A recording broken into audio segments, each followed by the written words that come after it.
बिस्मिल्लाहिर्रहमानिर्रहीम।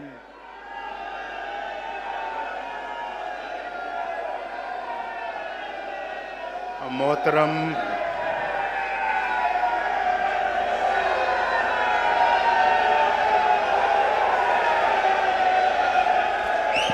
प्लीज खामोशी इख्तियार करें और खामोशी से कायद का खिताब सदर मुस्लिम लीग नून का। खामोश खामोश प्लीज।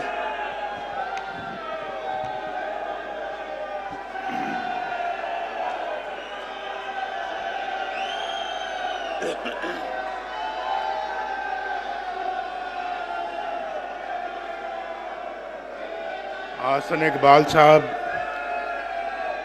इकबाल साहब ने कहा है कि आप खामोशी इख्तियार करें। मैं ज़रा आसन इकबाल साहब से पूछना चाहता हूं कि आसन इकबाल साहब, साकिब निसार ने मुझे ज़िंदगी भर के लिए मुस्लिम लीग की सदारत से हटा दिया था, ये वापस लेके आए तो खामोश क्यों बैठे हैं?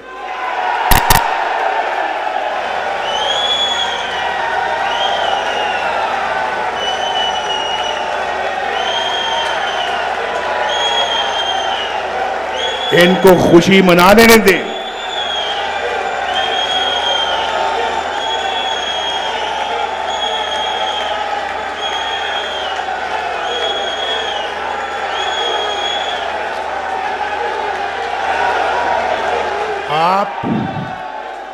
आपने खुशी मनानी है इसलिए नहीं कि नवाज शरीफ आज दोबारा अल्लाह के फजलो करम से मुस्लिम लीग का सदर बना है। आपने खुशी मनानी है या जश्न मनाना है तो इसलिए कि साकिब निसार का फैसला रद्दी की टोकरी में डाल दिया गया है।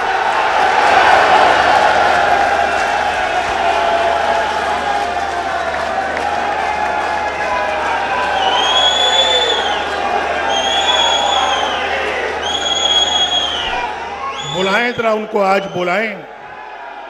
बुलाएं जिन्होंने फैसला किया था कि नवाज शरीफ को हमेशा के लिए फारिग किया जाता है। आज नवाज शरीफ अल्हम्दुलिल्लाह फिर खड़ा है आपके सामने।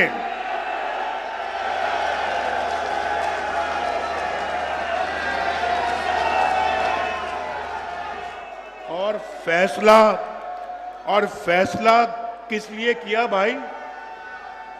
किस वजह से फैसला किया कि नवाज शरीफ तुमने अपने बेटे से तनख्वाह नहीं ली। सुन लो जरा, ये भोंडा, ये जो जिस पे फैसला किया गया कि नवाज शरीफ तुमने अपने बेटे से तनख्वाह नहीं ली। भाई बेटे से नहीं ली ना मैंने, तुम्हारे बेटे से तनख्वाह तो नहीं मांगी थी मैंने।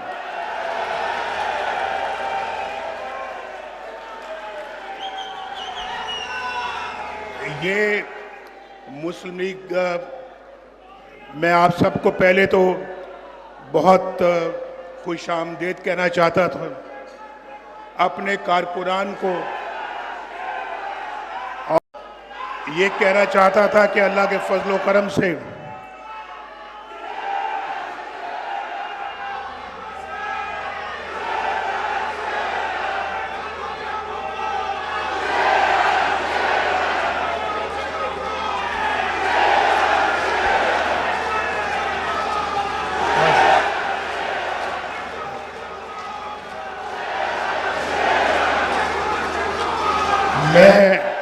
आप खुशी मना रहे हैं, मैं रोकना नहीं चाहता। थोड़ा सा मेरी बातों को सुन लें। अब आप सुनिए। आज कई बरसों के बाद मैं आपसे मिल रहा हूं। ये मुस्लिम लीग नून की रूह है। आप मुस्लिम लीग नून के चलाने वाले, उसकी बुनियाद रखने वाले और उसकी पासदारी करने वाले लोग बैठे हैं यहाँ पर, और मुझे आप पे बड़ा फ़ख्र है, बहुत फ़ख्र है। आंधी आई, मींह आया, बरसात आई, गर्मी आई, सर्दी आई, आपने कभी किसी चीज़ की परवाह नहीं की। मुस्लिम लीग का झंडा आपने हाथ में थमाए रखा और मैं इस पे आपको दिल की गहराइयों से अपने कारकुनों को मुबारकबाद देता हूं। आपके साथ साथ मैं शहबाज शरीफ साहब को, जो मेरे छोटे भाई भी हैं, बस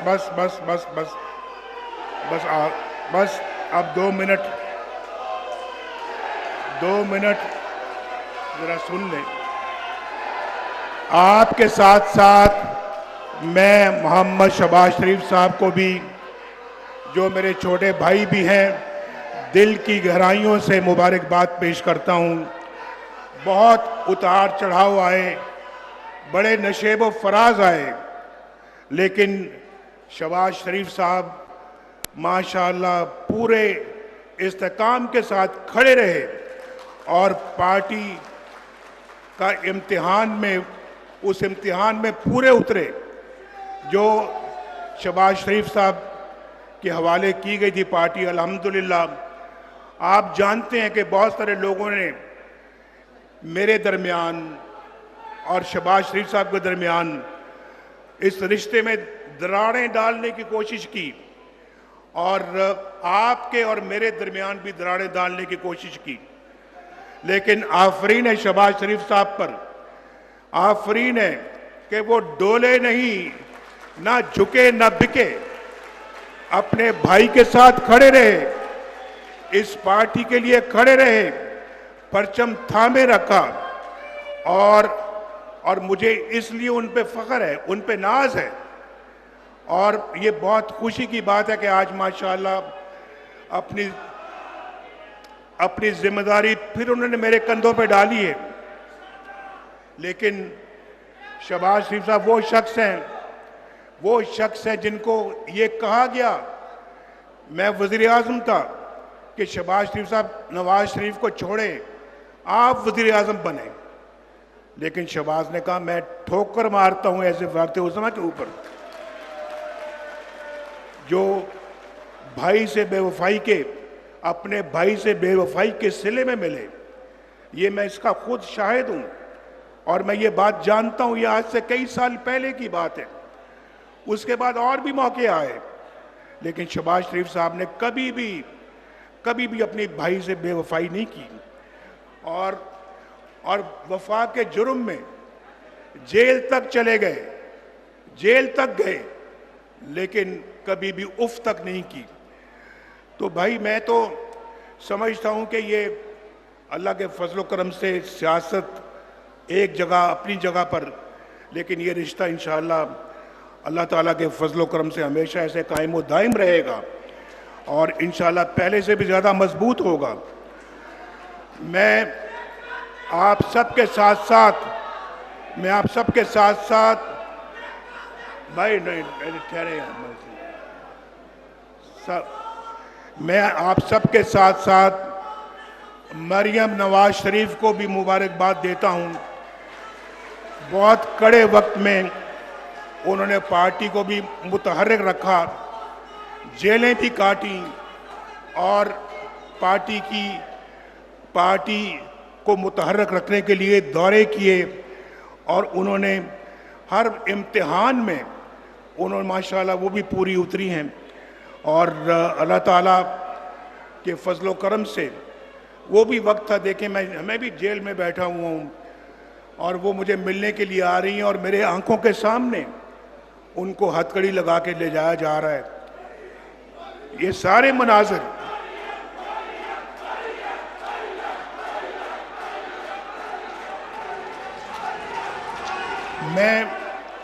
मैं बात कर रहा हूं, मैं उनके साथ साथ हमजा शहबाज की भी बात करना चाहता हूं, जिन्होंने बड़ी जवामर्दी के साथ जेल काटी, सजा काटी, कभी उफ तक नहीं की, बड़ी जुर्रत के साथ और बहादुरी के साथ उन्होंने जेल काटी। ये सब कुछ किस लिए था? ये आप सब के लिए, अपनी पार्टी के लिए, अपने मुल्क के लिए था। तो भाई मैं समझता हूं कि आप में से एक एक कारकुन अभी ये बैठे हुए हैं मेरे साथ, यहाँ पर राना सनाउल्लाह साहब भी बैठे हुए हैं, बशीर मेमन भी बैठे हुए हैं, यहाँ पे सेक्रेटरी जनरल भी बैठे हुए हैं, इसहाक डार साहब भी बैठे हुए हैं, अमीर मकाम साहब भी हैं, जमाल काकड़ साहब भी हैं, शाह गुलाम कादर भी बैठे हुए हैं, हाफिज हफीजुर रहमान साहब भी बैठे हैं, डॉक्टर तारिक फजल चौधरी भी बैठे हुए हैं और वो भी बैठे हुए हैं माशाअल्लाह। इलेक्शन कमीशन हमारा बैठी हुई हैं, इकबाल जफर झगड़ा साहब बैठे हुए हैं, खेलदास कोस्तानी बैठे हुए हैं और फिर काकड़ साहब का तो मैं नाम ले चुका हूँ। और यहाँ पे मैंने देखा अभी जो हमारे पार्टी के सदर बलूचिस्तान के जो आज गवर्नर हैं वो भी यहाँ कहीं बैठे हुए हैं। बैठे हुए हैं, कहाँ बैठे हुए? वो बैठे हुए हैं जो गवर्नर बन चुके हैं। तो माशाल्लाह ये अल्लाह के फजल करम से सब लोग वो हैं जिसमें हमें आज बहुत फ़ख्र है कि वो हमेशा पार्टी के लिए उन्होंने बहुत कुर्बानियाँ दी और सबसे ज़्यादा मुबारकबाद के मुस्तहिक आप हैं। आप हर इम्तिहान में माशाल्लाह आप पूरे उतरे हैं। और मैं यहाँ पर ये भी बात करना चाहता हूँ, देखें आज मौका है, जनरल काउंसिल बैठी है, पार्टी की क्रीम है, क़यादत है, यहाँ बैठी हुई है। राना सनाउल्लाह साहब ने कौन सी सख्तियाँ जो बर्दाश्त नहीं की, कौन सी हैं? ख्वाजा साद रफ़ीक साहब है, कौन सी सख्ती जो बर्दाश्त नहीं की उन्होंने, और क्या क्या जुल्म नहीं झेले इन्होंने जेलों में। हनीफ अब्बासी साहब हैं, इसहाक डार साहब हैं, आसन इकबाल हैं, ख्वाजा आसिफ हैं, और फिर हमारे एक दोस्त शाहिद खाकान अब्बासी भी हैं जिन्होंने बड़ी मुसीबतें झेली हैं। 1999 में मेरे साथ जेलें काटी हैं, कभी उन्होंने उफ तक नहीं की, बड़ी बहादुरी के साथ काटी। फिर उसके बाद ख्वाजा सलमान रफ़ीक हैं, तलाल चौधरी हैं, मियाँ जावेद लतीफ़ हैं, निहाल हाशमी हैं, आहद चीमा है, और मेरा छोटा सा भतीजा है यूसुफ अब्बास शरीफ, उसने भी इस उम्र में जेलें काटी। अगर मैंने किसी का नाम नहीं लिया तो मैं माजरत चाहता हूं, क्योंकि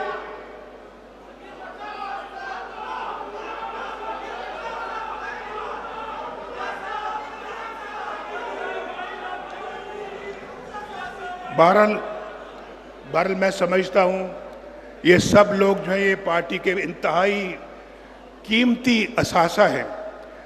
और भाई मैं तो आज जब सोच रहा था कि सदारत का मनसब मुझे दोबारा पेश किया गया है या मुझे जिम्मेदारी सौंपी गई है, तो मैं सोच रहा था कि मैं जब से मैं वज़ीर आला बना पंजाब 1985, उस वक्त से लेके 2017 तक सारा नक्शा मेरे दिमाग में घूम रहा था, किन किन मराहिल से मैं गुजरा और क्या क्या अल्लाह ताला के फजल करम से हमने कारनामे अंजाम दिए, अल्लाह ताला कौन कौन से काम हमसे लिए। और अल्लाह का बड़ा शुक्र है, मैं बड़ा अल्लाह का शुक्र अदा करता हूँ कि जब जब मुस्लिम लीग नून की गवर्नमेंट आई, चाहे वो सूबे में चाहे वो मरकज़ में, अल्हम्दुलिल्लाह हमने मुल्क को टर्न अराउंड किया, टर्न अराउंड, और मुल्क की तकदीर बदलनी शुरू हो गई। और पाकिस्तान के अंदर उस जमाने को जरा याद करो, मैं तो 1990 की तरफ नहीं जा रहा, अगर वहां से काउंट करोगे खलल अगर ना आता तो आज पाकिस्तान इस खित्ते की तो दूर की बात है, इस बर्रे आज़म में एक मुनफरिद हैसियत रखता। ये मैं आपको बिल्कुल सच कह रहा हूं, यहाँ बैठे हुए लोग सब इस बात की तस्दीक करेंगे कि पाकिस्तान इस खित्ते की एक बहुत बड़ी ताकत होता। पाकिस्तान इस अपना जो है वो बर्रे आज़म एशिया में एक बहुत बड़ी ताकत होता, लेकिन अनफॉर्चुनेटली टांगें खींचने का सिलसिला 1947 से जारी है। 1947 उस वक्त से जारी है और ये आज तक जारी रहा, जिसने पाकिस्तान को, बहुत अफसोस की बात है कि कमज़ोर किया। मैं अभी बातें कर रहा था तो मुझे आ गया एक और कि कामरान माइकल साहब हैं, उन्होंने भी 10 माह की जेल काटी है। हाफिज नुमान साहब हैं, 10 माह उन्होंने जेल काटी है। फिर मिफ्ता इस्माइल साहब, उन्होंने जेल काटी है। तो इन सब, फवाद हसन फवाद साहब ने जो है वो भी जेल काटी है 1.5 बरस। तो ये मैं माजरत चाहता हूँ कि मैं ये नाम नहीं ले सका, लेकिन मैं आपको बताता हूँ, देखें मेरी बात सुने। ये कभी कभी ऐसा मजमा होता है। आज पार्टी के करीम बैठी हुई है, हमने अपने पाँव पे खुद कुल्हाड़ियाँ मारी हैं। ये हमें मान लेना चाहिए, ये आज मान लेना चाहिए कि हमने अपने पाँव पे खुद कुल्हाड़ियाँ मारी। मैं ईमानदारी से कहता हूँ, ईमानदारी के साथ, कि 1990 में जब मैंने हुकूमत संभाली मरकज़ में और वज़ीर-ए-आज़म अल्लाह के फजल से बना, अगर खलल ना आता, बीच में टांगें खींचने वाले लोग ना आते, आज पाकिस्तान में गुर्बत नाम की कोई चीज़ ना होती। गुर्बत नाम की कोई चीज़ ना होती, बेरोजगारी नाम की कोई चीज़ ना होती। आज पाकिस्तान खुशहाल तरीन मुल्क होता। आज डॉलर भी, मेरे ज़माने में 104 पे था, मैं उसी की बात करूंगा, मैं आज की बात नहीं करता, या 6 महीने या साल 2 साल पहले की बात नहीं करता। मेरे ज़माने में 104 था। आप यकीन करें कि 104 पर भी ना डॉलर पहुंचता। डॉलर आज भी कहीं 50 रुपए के लगभग होता। ये मैं बिल्कुल ठीक कह रहा हूं। और पाकिस्तान जो है वो तरक्की की रफ्तार में सबसे आगे होता। ज़रा मुलाहिज़ा फरमाएं, मैं 1990 में नहीं जा रहा, अगर मैं जाऊंगा तो बहुत कुछ कहना पड़ेगा। 2017 में आ जाए। मैं बताता हूं, कौम को भी पता लगना चाहिए, हमारी कौम की याददाश्त कमज़ोर है। कमज़ोर है, ये नहीं समझती इसने क्या किया और ये शख्स क्या कर गया है, उसने क्या तामीर किया और इसने क्या तबाही की है। आटा मैं 35 रुपए छोड़ कर गया था। मैं फिर दोबारा गिनवा देता हूं क्योंकि सबकी याददाश्त कमज़ोर होती है। रोटी 4 रुपए की थी, चीनी 50 रुपए की थी, पेट्रोल 65 रुपए लीटर था, डॉलर 104 का था, सोना 50,000 रुपये तोला था, सब्जियां 10-10 रुपए किलो मिलती थी, बेरोजगारी का खात्मा हो रहा था। हमारे हाथ में कोई कशकोल नहीं था, कोई कशकोल नहीं था। यकीन माने कभी कशकोल लेकर हम नहीं गए कि हमें इतने पैसे दे दो, हमें इतना इमदाद दे दो, हमें इतनी ग्रांट दे दो, कभी नहीं। अपने जोरे बाजू पे सारे काम किए, अल्हम्दुलिल्लाह। अपने वसाइल से सारे काम किए। दहशतगर्दी का खात्मा जैसे पूछ चुके हैं वो आसन इकबाल साहब, हमने किया। हमने कराची का अमन हमने बहाल किया। मोटरवेज पाकिस्तान में हमने बनाई है, हमने। आज जरा कोई बता देना यार, आप भी बैठे हैं यहाँ पे, 1947 से लेके 2024 तक किसी ने कोई मोटरवे बनाई है? अगर कोई बनाई तो दिखाए ना भाई। अगर कोई बनाई है किसी ने तो दिखाए। हमने बनाई। लोड शेडिंग का इस मुल्क के अंदर खात्मा किसने किया? 2016 में लोड शेडिंग का खात्मा कर दिया। स्टॉक मार्केट अरूज पर थी और सी पैक पूरे जोर से चल रहा था और ज़र मुबादला के ज़खायर नई बुलंदियों को छू रहे थे। भाई ये कुछ छोटी बातें हैं जो मैं गिनवा रहा हूं आपको। मैं तो कह रहा हूं कि अगर हम 1990 से भाई आप ये देखें ना, आपकी आपकी आपकी आवाज़ों से, भाई ठहरो यार, आपकी आवाज़ों से मैं डिस्टर्ब हो रहा हूँ। अभी 5 मिनट मैंने और बात करनी है, ज़रा आप खामोशी के साथ सुने ज़रा।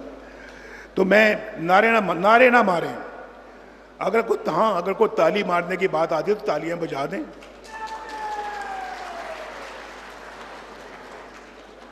लेकिन पाकिस्तान की खुशहाली सिर्फ 4-5 लोगों ने छीन ली, करोड़ों आवाम को उस खुशहाली से महरूम कर दिया। मैं आज पूछता हूं, उनसे पूछता हूं कि क्या भी ये कोई बात थी कि आपने बेटे से तनख्वाह नहीं ली तो लिहाजा आप वजीर आजम हैं, आप घर जाएं, छुट्टी करें? कौन से मुल्क में ऐसे फैसले होते हैं? और मुझे बताइए, पाकिस्तान के अलावा आप किसी और मुल्क का नाम ले जहां ये ऐसे फैसले होते हैं? बताएं जरा, बताएं। या तो होता ना कि मैंने 460 अरब रुपए का डाका मारा था अल कादर ट्रस्ट, जो भी आप जानते हैं ना, अल कादर ट्रस्ट जो इमरान खान का जो ट्रस्ट है, 460 अरब रुपए की मैंने हेरा फेरी की थी। उस पर अगर आप मेरी छुट्टी कराते तो कोई मुझे भी गिलाना होता, शायद कोई मेरा हमदर्द भी ना मिलता पाकिस्तान में। लेकिन आप मेरी छुट्टी करा रहे कि मैंने बेटे से तनख्वाह नहीं ली। ये कौन से मुल्क में ऐसा फैसला होता है? ये इन लोगों ने पाकिस्तान को तबाह बर्बाद किया। इन लोगों ने, ये वो लोग हैं, ये 4-5 लोगों ने आपके मैंडेट को तबाह बर्बाद किया। आज क्या आप लोगों को थोड़ी बहुत शर्म आती है या नहीं आती? आपने हमारी पार्टी का सत्यानाश कर दिया और उस वक्त आपने झूठे केसेस में हमें मुलव्विस किया। 150 पेशियां मैंने भुगती, 150 पेशियां मरियम ने भुगती और हमें सजाएं, झूठी सजाएं दे दी आपने। और अभी वापस आए हैं तो आला अदलिया ने उन केसों को उठाकर बाहर फेंका। ये तो केस झूठे हैं।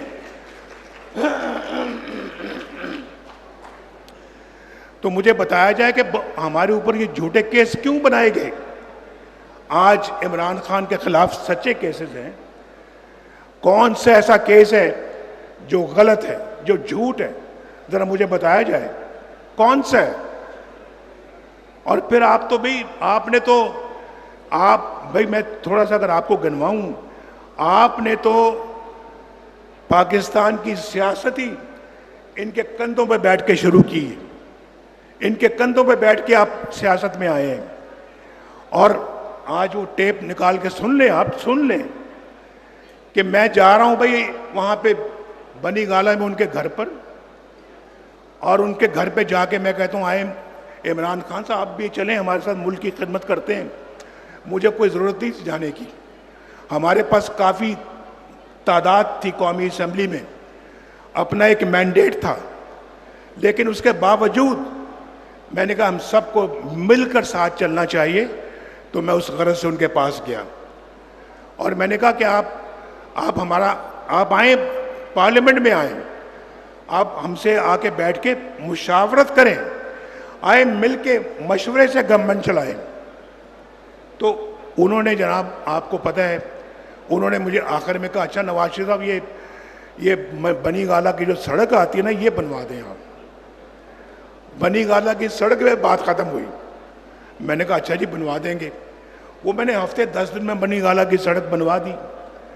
उसके बाद मौसूफ चले जाते हैं लंदन, और वहाँ पर जाके वो लंदन प्लान बनता है धरनों का। आप जानते हैं सारी इस बात को। और फिर वहाँ पर वो जो लोग हैं, आप सुन लें, एक हमारे वो जर्नलिस्ट हैं, क्या नाम है उनका, मुबशर लुकमान साहब, वो कहते हैं मैं उस मीटिंग में खुद मौजूद था, बल्कि होटल का बिल भी मैंने दिया। जो वहाँ पे वो एक अपना वो जर्नैल साहब थे, एक मौलाना साहब आए थे कनाडा से, और एक अपना इमरान खान थे, फिर चौधरी परवेज़ लाई थे। इन सब ने मिल के प्लान बनाया कि जी नवाज शरीफ की हुकूमत को हमने ख़त्म करना है। और ये आए और धरने दिए आके। उसके बाद फिर दूसरी मीटिंग की बात करता है कि जब मेरे पास एक बंदा भेजा गया कि नवाज शरीफ साहब आप जो है ना वो इस्तीफ़ा दें और घर जाएं, धरनों के दौरान। ये मैं आप वो बता रहा हूँ जो वज़ीर आज़म पे गुजर रही है। हमारे वज़ीर आज़म इन ऐसी ऐसी चीज़ों से गुजरे हैं और मुझे कहा गया कि आप इस्तीफ़ा दें और घर जाएं, वरना आप फिर आप अपना तैयार रहें कि आपके साथ वो सलूक किया जाएगा जिसको आप याद रखेंगे। तो मैंने तो उनको मैंने कहा जी आपने जो करना कर लें। नवाज शरीफ ने कभी इस्तीफ़ा नहीं दिया।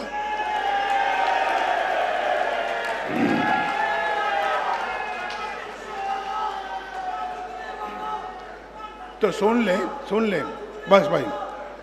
उसके बाद फिर वो कहता है जी वही अपना कहता है जी मैं उस मीटिंग पे भी मौजूद था जब वो शख्स आपसे बात करने गया, फिर वापस आया तो कहता है कि नवाज शरीफ तो अपनी जगह पे बैठा है, वो तो मुतमईन है, वो तो कहता है जी कि जिसने जो करना है कर ले, मैंने इस्तीफ़ा नहीं देना, ये वो कह रहा है। उसके बाद फिर वो मौसूफ जो हैं वो ये कहते हैं, मैं आपको बता रहा हूँ, वो ये कहते हैं जी कि भाई ज़रा देना, अगर वो कहाँ कागज़, हाँ वो कहते हैं, वो सुन ले वही जो लंदन गए थे जर्नैल ज़हीरुल इस्लाम, वो कहते हैं कि हमने अपनी खुद बात करता है, सुने ज़रा मुलाहिज़ा फरमाएं। हमने मुख्तलिफ पार्टियों को ट्राई किया, ख्वाजा साहब इधर तवज्जो, हमने मुख्तलिफ पार्टियों को ट्राई किया, हमने तीसरी फोर्स को अलाउ किया। वो तीसरी फोर्स हमें लगा कि शायद डिलीवर कर सकती है, और वो सिस्टम, वो कह रहे हैं कि और वो सिस्टम हमें पीटीआई के अंदर नजर आया। इमरान खान साहब, आप सब बातों को छोड़ें, आप हमें ताना देने से पहले या हम पर उंगली उठाने से पहले आप हमें बताएं कि ये तीसरी फोर्स जो है वो आप नहीं थे। बताएं जरा, बता दें आज। अगर वो आप नहीं थे तो मैं सियासत से रिटायर होकर घर चल जाने को तैयार हूं।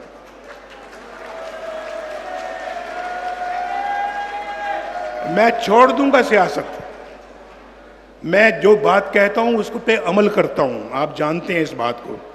अल्हम्दुलिल्लाह मेरी इतनी क्रेडिबिलिटी है, मैं कसम भी नहीं खाता, लेकिन मैं वादा करता हूं कि अगर वो तीसरी फोर्स का इशारा आपकी तरफ नहीं था तो मैं सियासत भी छोड़ने को तैयार हूं।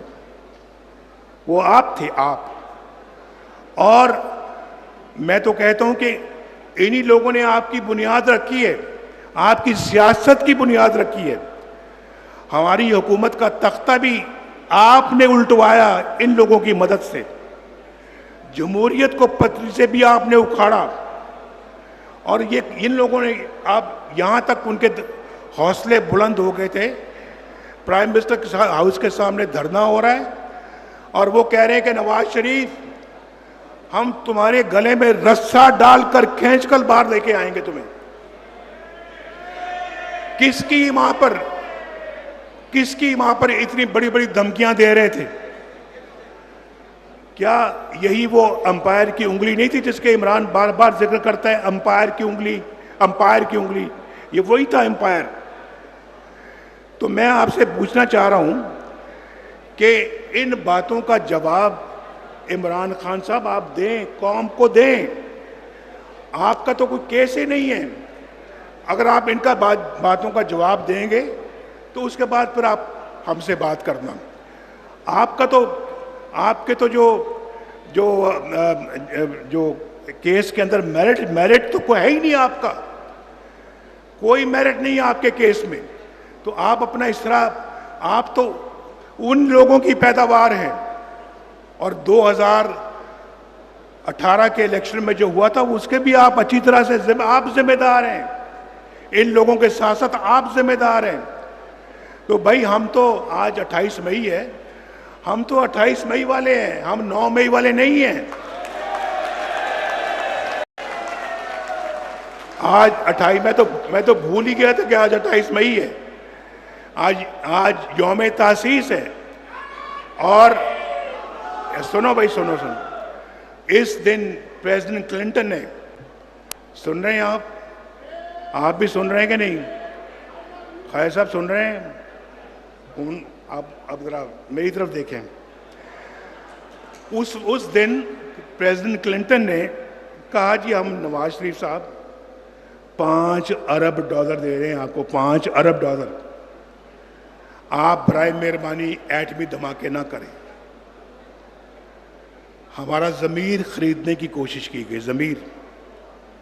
देखिए, आपका नुमाइंदा अगर हूं तो फिर आपको भी थोड़ा सा मुझ पे एतमाद होना चाहिए। और अगर फख्र नहीं करना तो एतमाद तो करें आप। मैंने उनको कहा, मैंने कहा क्लिंटन साहब, हमारे ज़मीर का सौदा ना करें, हम बिकने वाली कौम नहीं है।